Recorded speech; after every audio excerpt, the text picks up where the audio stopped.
E aí temos o Peugeot funcionando.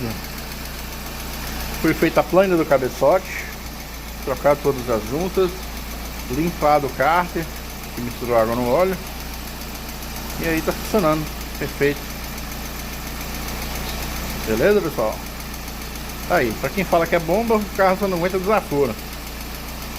Funcionando com perfeição. Depois de queimar a junta do cabeçote, limpar o bloco, planar o cabeçote, trocou tudo e aí funcionando o leãozinho. É isso aí, pessoal. Em breve um videozinho completo no canal desse carro.